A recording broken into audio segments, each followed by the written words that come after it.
E essa história de que Neymar está acertado para jogar no Flamengo em 2025. Vídeo de hoje do canal do Nicola traz atualizações importantes e fala também sobre o Corinthians. Grandes jogadores, importantes atletas do Timão têm contrato perto do fim. Será que eles podem sair de graça como aconteceu no fim da temporada passada? Te atualizo sobre o risco de demissão de Thiago Carpini depois de mais uma derrota agora na estreia da Libertadores da América. Qual é a real dívida do Palmeiras, não só apenas com a Crefisa, mas também com todos os outros credores. Bora te atualizar sobre as últimas do mercado, a folha salarial do Grêmio, proposta do Vasco por outro volante, contas reprovadas no Santos e muito mais.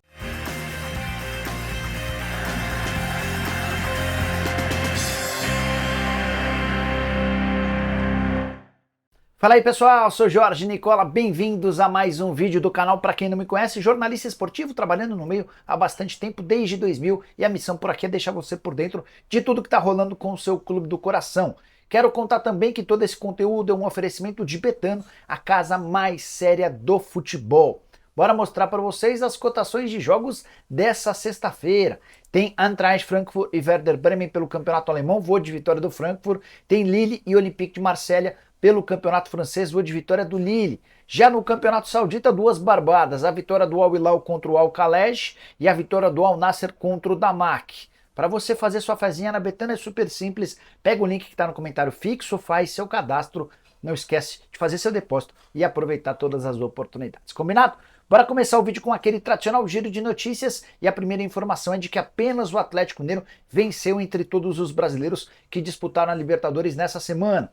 Vitória por 4-1 contra o Caracas, na Venezuela, que garantiu ao Galo 330 mil dólares, ou quase 1 milhão e 700 mil reais. Cada vitória na fase de grupos garante ao vencedor essa bolada.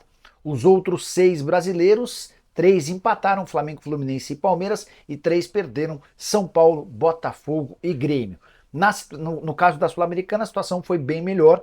3 vitórias brasileiras do Atlético Paranaense, do Fortaleza e do Red Bull Bragantino, e 4 empates, Internacional, Corinthians, Cuiabá e Cruzeiro. Ninguém perdeu na rodada de abertura da Sula. Quero contar uma curiosidade agora. Gustavo Maia, meia atacante, revelado na base do São Paulo e que passou também pela base do Barcelona, acaba de virar reforço do Náutico e pode fazer sua estreia na Copa do Nordeste, fase de quartas de final. Já a Ferge anunciou a arbitragem para o jogo contra o Nova Iguaçu, final do Campeonato Carioca entre Flamengo e Nova Iguaçu. Bruno Mota Correia será o responsável pelo apito. Para completar o giro de notícias, queria te dizer que o Santos decidiu fazer treino aberto no sábado, véspera da partida contra o Palmeiras, decisão do Campeonato Paulista. O treino está marcado para 16h30 na Vila Belmiro, obviamente com o aval do Fábio Carille. Para completar a saideira do giro de notícias, o Cruzeiro está negociando a renovação do contrato do zagueiro Pedrão. O vínculo atual se encerra em junho de 2025 e o Cruzeiro já avaliou o garoto como alguém com enorme potencial. Quero falar agora sobre o Vasco da Gama e a busca por um volante. Ela não acabou. Primeira proposta feita por Marlon Freitas, já dei detalhes, proposta de empréstimo de 2 milhões de reais, com a opção de compra ou a obrigação de compra por mais 10 milhões se ele disputar 5 partidas. O Marlon Freitas está fazendo enorme esforço para se mudar de clube, mas o Botafogo não quer liberá-lo. Diante desse cenário, o Vasco trabalha em outras frentes e fez nos últimos dias uma proposta de 2 milhões de reais ao Juventude pelo volante Kaique, 28 anos de idade, atleta revelado na base da Portuguesa. Juventude pediu que o Vasco esperasse até o fim do Campeonato Gaúcho, decisão marcada para esse final de semana entre Juventude e Grêmio, antes de tomar a sua decisão. Sobre Emanuel Martínez, volante de 29 anos de idade que pertence ao América, o Vasco sondou, mas nesse momento aquele que parece mais interessado em contratar o argentino é o Fortaleza. Primeira proposta do Fortaleza de empréstimo foi recusada. Fortaleza discute a chance de pagar para comprar o jogador em definitivo. A saideira sobre o Vasco: Cruz Maltino fez uma nova rodada de conversas com Admar Lopes. Esse é um português que atua como diretor executivo de futebol do Bordeaux. A 777 tenta convencê-lo a se mudar para o Brasil. Quero falar agora sobre o Santos. As contas da temporada passada foram reprovadas. A administração de Andrés Rueda, Conselho Deliberativo, seguiu o parecer do Conselho Fiscal, que sugeriu a reprovação das contas por gestão temerária. Esse documento aponta falhas pelo não pagamento da dívida com o Krasnodar pelo Cueva, pelo adiantamento de verbas das placas de publicidade, além de atrasos salariais, aumento da dívida e queda para a Série B. Por maioria de votos, o Andrés Rueda teve as suas contas reprovadas e agora pode se tornar inelegível por até 10 anos e, num segundo momento, até ser eliminado do quadro associativo, pacote completo. O cara foi rebaixado pela primeira vez na história do Santos, não conseguiu diminuir as dívidas, pelo contrário, fez uma gestão temerária do ponto de vista financeiro e o time em campo foi uma grande negação. Quero falar agora sobre a folha salarial do Grêmio, finalista do Campeonato Gaúcho. Dirigentes do Grêmio admitiram que hoje gastam 15 milhões de reais por mês com salários, direitos de imagem e impostos de jogadores e membros da comissão técnica. É uma das maiores folhas salariais do país, mas bem abaixo de Flamengo, Palmeiras, Corinthians, Atlético Mineiro e do próprio Internacional. O Inter gasta por baixo 18 milhões de reais. A curiosidade é que o Grêmio, gastando menos, está em mais uma final em busca do 7º título consecutivo, algo que só aconteceu uma vez na história do Campeonato Gaúcho com o Internacional muitos anos atrás. Importante contar que o Grêmio ainda tem mais 1 milhão de reais de folha para contratações. A meta era de gastar 16 milhões de reais por mês e esse valor de 1 milhão, esse acréscimo, essa folga de 1 milhão na folha ainda pode ser aumentado se o Grêmio conseguir negociar nos próximos dias o JP Galvão, o Natan e o Besossi. Todos esses 3 atletas devem sair. Diante desse cenário, o Grêmio teria a possibilidade de buscar atletas para aumentar sua folha em mais ou menos 2 milhões de reais. Hora de falar sobre Neymar no Flamengo, informação que bombou nessa quinta-feira. O Neto, em seu programa Os Donos da Bola, lá na TV Bandeirantes, assegurou que o Neymar será jogador do Flamengo na próxima temporada. A frase é a seguinte, abre aspas, o Neymar vai jogar no Flamengo, não é Santos, nada disso. Vai vir para o Flamengo antes da Copa do Mundo. Vocês podem ter certeza disso, podem cobrar isso de mim. Só para lembrar, o Neymar tem contrato com o Al Hilal somente até junho do ano que vem, ou seja, a partir de julho de 2025 ele fica livre para escolher seu clube. O Neymar tem dito para jogadores do Santos e também para dirigentes que seu sonho é voltar ao Brasil para defender o peixe. Mas o Neto traz essa outra informação. Uma curiosidade, o salário do Neymar na Arábia Saudita é de 71 milhões de reais por mês.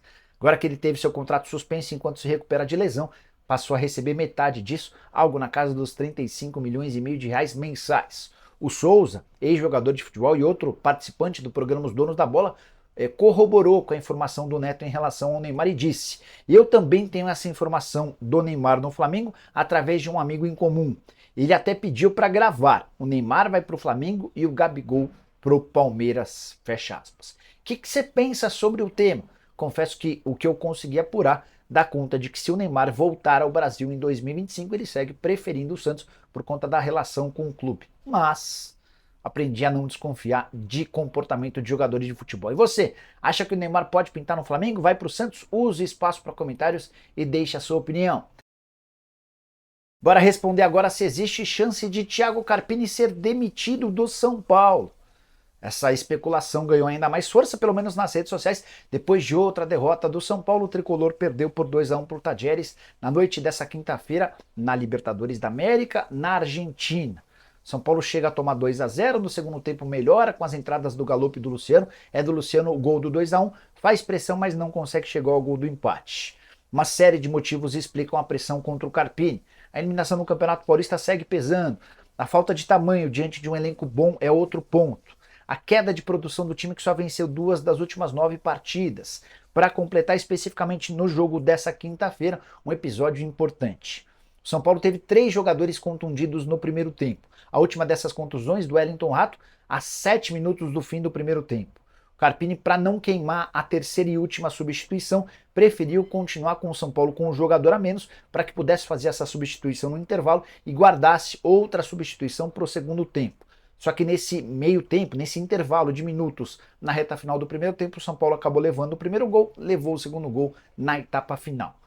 Torcedores do São Paulo estão exigindo a demissão do Carpini nas redes sociais. Posso assegurar para vocês que isso não vai acontecer em hipótese alguma nessa sexta-feira. O São Paulo terá o Carpini no próximo jogo como mandante na Libertadores da América dentro do Morumbi. Em caso de novo tropeço, aí a coisa pode mudar. Mas nesse momento o Carpini está garantido. Os dirigentes do São Paulo ainda entendem que ele merece um voto de confiança e, mais do que isso, os principais líderes do time seguem batendo na tecla de que ele não pode sair. O Lucas Moura, inclusive, deu uma entrevista forte defendendo o técnico são paulino, o Carpini, e até por isso o Lucas Moura foi bastante criticado. Bora mudar de assunto e falar sobre o Corinthians, que tem quase um time completo de jogadores em fim de contrato. São 10 atletas cujos vínculos se encerram até 31 de dezembro. O primeiro caso é do Paulinho, vínculo até 30 de junho.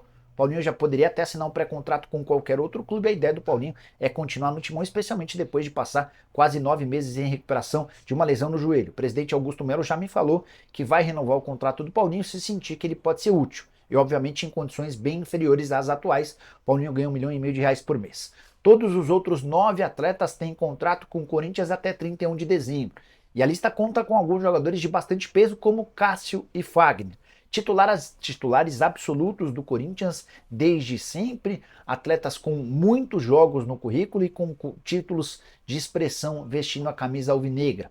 Cássio caiu um pouquinho de produção, mas segue sendo importante. O Fagner é bastante contestado, mas apesar da contratação do Mateuzinho por 5 milhões de euros, segue como titular absoluto. Os outros atletas cujos contratos se encerram em dezembro, a partir de julho podem assinar um pré-contrato. O paraguaio Romero, o volante Maicon, que pertence ao Shakhtar, está emprestado, o zagueiro Kaká recém-contratado, o zagueiro Caetano revelado na base, o também zagueiro Raul Gustavo, que voltou de um empréstimo do Bahia, o meio-campista Juan Oliveira e outro meio-atacante Matheus Araújo. Desses atletas, quais você renovaria sem nem pensar? E quais são aqueles que você adoraria que deixassem o clube? Use o espaço para comentários e deixe a sua opinião.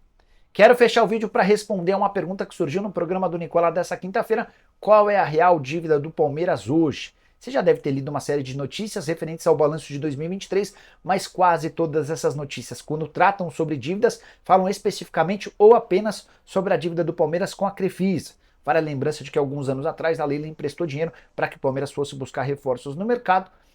Essa dívida que já chegou a quase 200 milhões de reais vem caindo. Ela era de 25 milhões de reais na virada do ano. Hoje já é de 21 milhões de reais. Mas vamos tratar sobre a dívida total do Palmeiras. De acordo com o balanço financeiro alviverde, a dívida operacional do Palmeiras, referente à virada de 2023 para 2024, é de 518 milhões de reais. Ela praticamente não se mexeu na comparação ao ano anterior.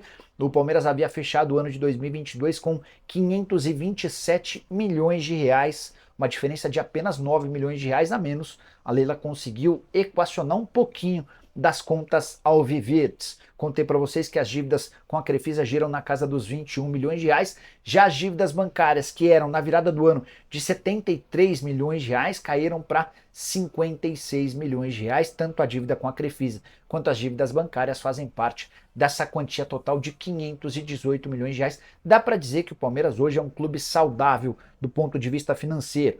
Time que fatura perto de 900 milhões de reais por temporada, tem uma dívida de 518 milhões de reais. Boa parte dessa dívida a médio e longo prazo, são poucos os débitos a curto prazo. Uma das situações que mais preocupam é uma condenação da Samsung por conta de uma quebra de contrato da década passada, na administração Luiz Gonzaga de Melo Beluso. O pacote pode chegar até 50 milhões de reais. O Palmeiras já perdeu nas primeiras instâncias e deve ser condenado a essa quitação muito em breve. O Verdão tenta se acertar com a Samsung em relação a uma outra forma que não o pagamento.